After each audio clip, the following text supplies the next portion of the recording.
E a gente começa mais um Conexão UFCG, hoje entrevistando a professora Clênia Rodrigues Alcântara, né, da Unidade Acadêmica de Ciências Atmosféricas, e ela vai responder algumas questões importantes. Professora, muita gente acredita que essa questão de mudanças climáticas é balela, né? O que é que a senhora poderia dizer sobre isso?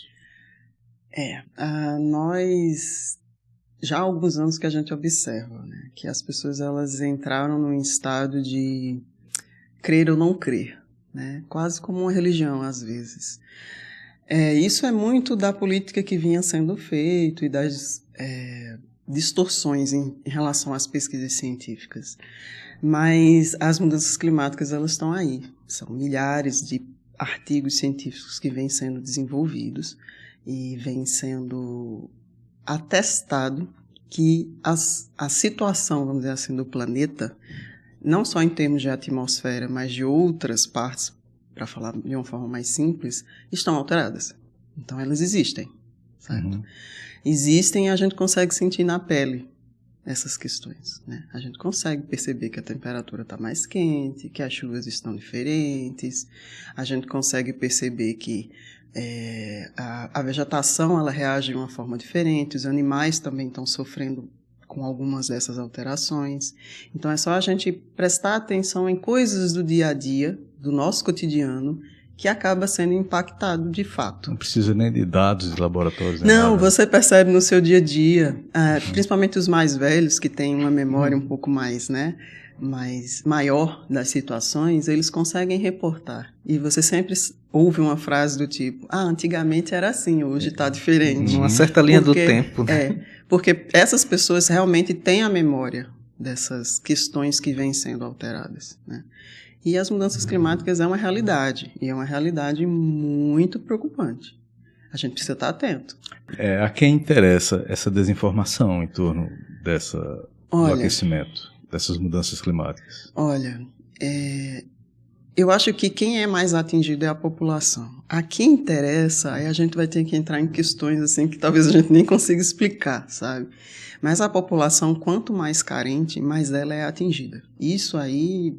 Olha, tem estatísticas, questões, dados financeiros. Essas pessoas que estão em risco, com certeza, são as pessoas, as minorias, né, que a gente chama, mas são aquelas pessoas que estão menos favorecidas dentro da sociedade, né? Aí a gente precisa pensar a quem interessa, a quem interessa essa desinformação. Porque o que seria a causa, né, dessas mudanças climáticas? A causa... Acho que essa resposta está ligada, tá ligada de fato, a outra. O planeta, ele de fato sofre alterações ao longo do tempo. É cíclico, ele nunca é a mesma coisa. Então a gente já passou por eras do gelo, em que a temperatura estava muito baixa, e a gente já passou por situações em que a temperatura estava um pouco maior. Mas não como está agora, mas um pouco maior. É cíclico, tem um processo natural que acontece dessa forma. O problema é que com as ações do homem, ações indiscriminadas, desmatamento, queima de combustível fóssil e várias outras questões que acontecem, né, de poluição de águas, de poluição do ar, né, até poluição fora do planeta, que a gente tem um monte de coisa lá em cima orbitando, que é lixo. Tudo isso interfere mais. Então, ao invés de a gente estar num ciclo natural, a gente já está muito longe desse ciclo natural e estamos num ciclo que é provocado pelas ações humanas, que potencializa tudo. Então, se era do ciclo estar, por exemplo, com uma temperatura tal, ela está com uma temperatura bem maior. Entendeu? Então, o que é que a gente chama de mudanças climáticas? Essas alterações que estão sendo provocadas principalmente pelo homem, pelas ações do homem. Né? De desmatar, de poluir, de trocar o ambiente com uma rapidez absurda, colocar materiais que não são legais para a natureza e essa questão toda. Então, isso é que é mudanças climáticas. Respondendo um pouquinho a você, já provocando a professora, com relação a quem interessa, né? A questão do agronegócio, né? Sim. Né? Que tem seria a agropecuária, seria a área mais, digamos, que influencia, faz mais lobby quanto a isso, já que dizem que a questão do bovino também interfere nessas relações de clima e atmosfera. Já ouvi falar disso. Né? Tem. É verdade. Tem pesquisas, sim, que mostram que os bovinos, eles liberam, né, gás metano.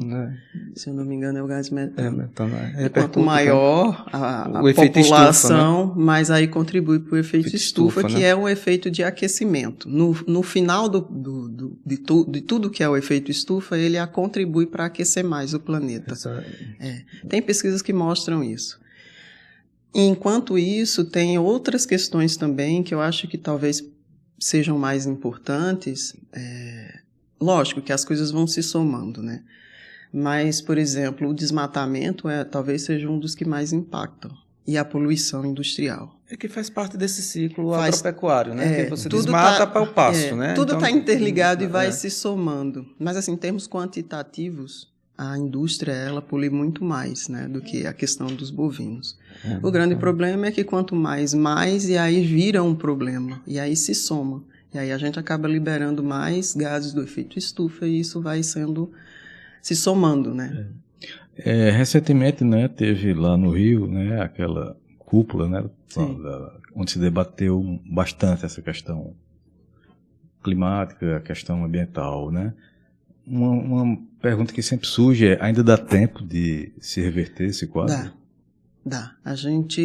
Os pesquisadores já indicaram que nós estamos numa espécie de limiar. É um ponto em que, se a gente não se preocupar e fazer ações realmente efetivas, não vai ter retorno, né? Então, mas a gente dizem que a gente ainda não chegou nesse ponto, né? Dizem, quando eu falo assim, são os pesquisadores. Mas a gente já está olhando para ele. E há formas de se reverter, ou pelo menos minimizar, né? Hoje em dia a gente não fala mais em reverter, porque talvez há coisas que não se reverta mais. Mas a gente fala em minimizar, mitigar, né? Tem a questão da resiliência climática, que são ações que a gente precisa fazer para diminuir os impactos para a população, né, que sofre com essas mudanças, e para conviver de uma forma mais amigável com o ambiente, o meio ambiente, e não provocar tantas alterações. Quais seriam essas ações, professora? Assim, aí são várias. As mais importantes. A OMM tem todo um trabalho que tenta trabalhar desde o cidadão, mostrar e conscientizar desde o cidadão, passa por formação de professores, inclusive, nas escolas, aí vai para os setores, cada setor da sociedade, né? Chefes de Estado. Então, ela tem toda uma organização para que haja a conscientização do que é as mudanças climáticas e desses impactos. Ações que a gente, como pessoas, né, dentro de uma sociedade, pode fazer por exemplo, prestar atenção em coisas que a gente compra, né? Se a embalagem é biodegradável, se vai poluir, se não vai poluir, questões de quantidade, por exemplo. A indústria da moda é uma das que mais polui. Então, um dado interessante. A indústria da moda é uma das que mais polui, principalmente a de jeans. Polui muitos mananciais. Então, quanto mais você compra, mais você fomenta tudo isso, que às vezes a gente nem tem muita noção do que acontece. Então, quanto mais você compra, mais você polui. Isso aí é um fato, né? Quanto de lixo você produz dentro da sua casa? Precisa de tudo isso? Dá para reduzir? Então, são questões a nível de dia a dia que a gente precisa estar atento, né? E aí, ações maiores, talvez, enquanto grupo, é prestar atenção em quem a gente vota, qual é o programa se tem alguma coisa no programa, né, nas promessas, vamos dizer assim, a respeito do clima, de alguma assistência nesse sentido. Num contexto internacional, né, recentemente a eleição de Trump, no caso, se configura um perigo, né, porque perigo ele está mundial. meio que negando toda essa questão. E aí é um baita de um retrocesso. É um baita no retrocesso. Porque a sociedade americana, norte-americana, ela já, por ela mesma, ela já é muito resistente a muita coisa. Então, em geral, ela nem entra nos pactos que são feitos. Todo mundo entra, assina os pactos, vamos reduzir as emissões, vamos fazer isso, essa ação, essa. E eles já ficam, sabe? Às vezes entram sob pressão. E aí, quando vem uma pessoa que tem toda uma importância como o presidente dos Estados Unidos, porque é um líder mundial, né? Aí a gente começa a observar que há um retrocesso. Coisas que já, questões importantes que já teriam avançado, já deveriam estar no ponto em que a gente precisa ter essa consciência de que as mudanças climáticas existem, todo mundo entra em negação, né? Todo mundo, ele e quem ele arrasta, né? Pela influência. E aí é complicado, né? Porque as pessoas ouvem pessoas assim, que são líderes. Essas recentes catástrofes, né, que se parecem, estão acontecendo de forma cada vez mais frequente. Sim. Seria resultado direto dessas... Sim. Sim. Então, a tendência é que isso aumente cada vez mais? Sim. Se não houver uma preocupação em diminuir poluição, preservar o que a gente tem de natureza e essa questão toda, sim. A gente já vive, por isso que a gente volta para a primeira pergunta que você me fez. Existem mudanças climáticas? Sim, a gente sente. Geralmente, a gente tem uma espécie de padrão dentro da atmosfera para esses acontecimentos. Não é que eles nunca existiram. Eles já existiam, mas eles não existiam com a intensidade que acontece hoje, nem com a frequência que acontece hoje. E já é consagrado pelos cientistas de que há um aumento, sim, significativo para esses eventos, né, que a gente chama de eventos extremos e que estão associados com desastres naturais, né, como enchentes, secas também, e secas extremas que a gente sofre, né? A próxima pergunta, né? Qual seria, para nós aqui na região, qual seria uma coisa mais... imediata. Imediata. Mais preocupante. Hoje, a gente já sofre com secas mais extremas. Isso é um fato, né? Já sofremos com secas mais extremas, prolongadas, né? A gente teve uma super seca, né? Até 2012, se eu não me engano, que foram 5 anos, se eu não me engano. A gente quase não teve mais água para beber em Buqueirão, né? É verdade. Porque foi uma seca muito forte. Já estava dentro do que estava sendo esperado, né? Foi prevista, já estava dentro do esperado, dentro desses extremos. Mas a gente pode sofrer não só com secas mais prolongadas, né? O Nordeste, né, que hoje é uma região semiárida, tem precipitação, tem todas as suas características, mas alguns pesquisadores dizem que ela viraria deserto. Mas há regiões dentro do Nordeste mesmo que podem chover com chuvas extremas. Então, a gente, como é uma região muito grande, a gente tem que olhar com cautela. Há regiões que vão sofrer com chuvas extremas, outras que vão sofrer com uma seca mais prolongada, né? Menos precipitação. Se hoje chove 600 milímetros no ano, pode ser que reduza para 300. Só para ter uma noção do que eu estou falando. E aí, duração, passar 1 ano sem chuva, 2 anos sem chuva, 3 anos sem chuva.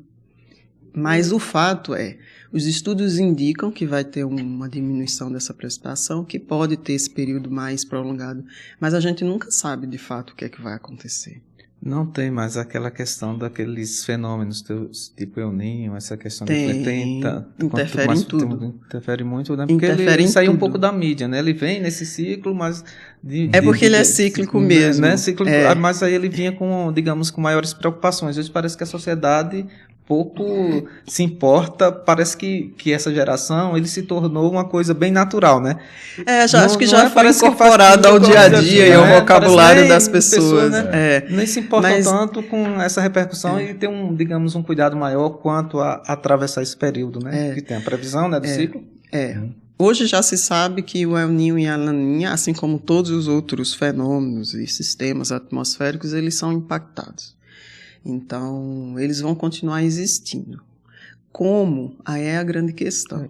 Porque essa questão que eu ia perguntar. É a grande questão. Como é que eles vão se configurar agora? Há trabalhos que já indicam como. A gente já tem episódios hoje de El Ninhos e Laninhas que são os super, que são aqueles extremamente intensos, né? A gente se preocupa porque está ligado à nossa estação chuvosa, mas não necessariamente. Às vezes a gente tem uma fase favorável do El Ninho, que é a Laninha, e a gente não tem muita precipitação. E aí a gente tem que olhar para outras questões, como, por exemplo, a água do Atlântico. A temperatura das águas do Atlântico respondem também à nossa estação chuvosa. Então, é assim, é um pouco mais complexo, porque você olha para uma coisa, mas, na verdade, tem outras tantas que estão ali contribuindo. Tudo interligado, né? É, tudo interligado. Porque o planeta é um só. A gente é separa para ficar mais fácil de entender. Mas, na verdade... Essa eu acho que é a grande questão, né? É a grande questão. Mas, de forma geral... Tudo vai mudar, tudo está mudando por causa das mudanças climáticas. A gente tenta entender, a gente tenta prever, a gente tenta buscar um novo padrão que está se configurando, né? Mas a gente não sabe de fato o que vai acontecer. Por quê? Porque a atmosfera responde de uma forma não linear, não direta.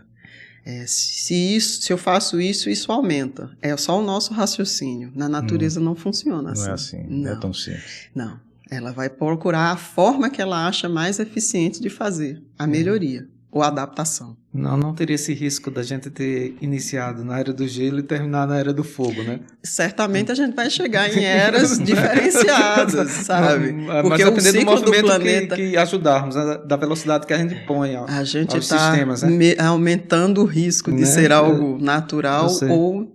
Na verdade, estamos diminuindo o risco de ser algo natural. Com que antecedência a meteorologia consegue prever um evento? Depende, né? Se a gente está falando de estações, né? Verão, inverno, se é uma estação chuvosa, aí com vários meses a gente consegue. Se a gente estiver falando de evento extremo, aí com algumas horas, 24, 72, vai depender. Se esse evento extremo está associado com um sistema muito grande, de 3 mil quilômetros, ou se é um evento mais localizado. Né? Hoje em dia tem um conceito, inclusive hoje é quarta, no dia 23 a gente comemora o Dia Meteorológico Mundial, né? Que é um dia de reflexão. A OMM traz um tema que é para a comunidade e a sociedade refletir sobre as questões, né, da meteorologia ou das ciências atmosféricas. E esse ano a gente comemorou o Dia Meteorológico, né, comemorou assim, porque nos reunimos em torno do tema, e nós falamos sobre previsão de curtíssimo prazo, que é a previsão que está associada com esses eventos extremos. Certo? E aí ela prevê dependendo do evento, 48 horas, 72 horas, às vezes antes. Me lembro desses últimos desastres, né, que teve lá no Rio Grande do Sul, e os tomadores de decisão foram avisados com semanas de antecedência. Foi? Porque tinha um sistema muito grande se formando que iria impactar um outro sistema que é o que traz chuva, né? Para dar os nomes, né? Estava se formando um bloqueio atmosférico muito grande exatamente sobre a região, e tem um outro sistema que são os ciclones, sistemas frontais, que eles vêm subindo da região polar. E são sistemas que trazem muita chuva, né? É por isso que lá chove sempre, toda semana, né? Com poucos dias você tem uma chuva frequente. Então, esse sistema maior veio se configurando, então com semanas antes, muitas semanas antes. Né? Não foi só 2 semanas, já estava se configurando e eles já sabiam que ia ter alguma coisa ali. E foi avisado. Nessa questão de previsão, há um pouco de crueldade para vocês, porque tudo muda de uma hora para outra, né? Aí acho que os políticos, a população, o ser, fica naquela esperança de que vai haver uma interferência assim, momentânea. Então, a previsão, de certa forma, vocês têm que trabalhar com esse risco? É uma estatística, na verdade, a previsão. É uma estatística que a gente mede o acerto, inclusive, depois que é feita, a gente verifica se ela realmente acertou e tenta melhorar das formas que é preciso. Tendo outras variáveis de leitura, né, a partir daquele acontecimento, né, vai acrescentando, né, dentro de cada acontecimento. Tem muita coisa que a gente olha. A gente não só olha para uma coisa, um dado ou uma informação. Se busca muitas informações que é para fechar a previsão. né? E isso, geralmente, a gente usa alguns instrumentos, né, que a gente chama, que na verdade são dados meteorológicos, que a gente mede em estação, modelos meteorológicos que resolvem a atmosfera, mostram a atmosfera para frente, né? E fora a experiência do previsor, que talvez seja o X da questão. O mais visível. Nesse ponto. A experiência do previsor é quem vai realmente dizer e vai responder a todas aquelas informações. Está tudo ligado, né, à questão meteorológica, né, à economia do país, Sim. uma série de fatores, de decisões econômicas. Dependem de Depende. dados meteorológicos. Né? Depende. Qual seria, assim, os principais campos de trabalho dos meteorologistas? Dos meteorologistas, o que é mais visto é a questão de previsão, né? De monitoramento, que a gente chama, monitoramento e previsão. Mas, por exemplo, há pessoas que estão trabalhando com questões mais voltadas para a saúde, né? Tem questões... Em que sentido? Junto com a turma da saúde, que atende mesmo as pessoas, para entender como que as alterações, por exemplo, do ambiente, do clima, do tempo, né, interferem na saúde humana. Nessa questão da experiência, né, vamos dizer assim, no laboratório, digamos, sofro sinusite, eu tenho previsões de 2, 3 dias antes com relação ao clima, né, há uma mudança atmosférica dentro de mim que eu prevejo que vai chover. Há estudos nessa direção? Tem alguns estudos nessa direção. Nessa área da saúde que a senhora falou. Às vezes a gente sente o ambiente, né, quando ele se altera, a gente tem várias variáveis atmosféricas que alteram o nosso estado, inclusive o humor, às vezes. Certo? Eu que eu digo. O humor, às vezes, altera o humor. Pessoa que mora vai na Europa, né? Estranho o pessoal, aquele lá, porque o pessoal é meio... Sim, eles sisudo, passam muito né? tempo sem sol. O X na Europa, a chave do mau humor do europeu talvez seja essa. Por isso que eles são frios. Alguns, né, considerados frios. Então, altera às vezes o humor, inclusive, né? Pessoas mais sensíveis percebem que há uma periodicidade na questão das alergias, né? A gente tem ciclos que estão associados com a atmosfera e também com o ambiente, por exemplo. Quando tem muita florada dos ipês, por exemplo, eu fico com sinusite também. Né? E é sazonal a florada dos ipês, né? Porque elas liberam muito pólen. Inclusive, tem trabalhos que mostram isso, aqui para a cidade, que mostram isso. Quando há liberação da florada dos ipês, aí as pessoas costumam ir mais aos prontos-socorros com acessos de alergia, né? E então a gente percebe quando está mais quente, a gente percebe nossa pressão sanguínea se altera, nosso humor se altera, a gente sua mais. E aí tem vários reflexos, e a depender da pessoa e da sensibilidade da pessoa, consegue perceber algumas alterações. São nossos termômetros naturais. Somos parte do meio, estamos ali inseridos em tudo que está sendo alterado. E a gente chega ao fim de mais um Conexão UFCG, né, com a participação da professora Clênia Rodrigues Alcântara, né? Obrigado pela participação, Obrigado, professora. Eu que agradeço a oportunidade de estar falando um pouco de meteorologia e todas as questões que envolvem um tema. Grato. Pois é, e a gente volta na próxima semana. Até lá.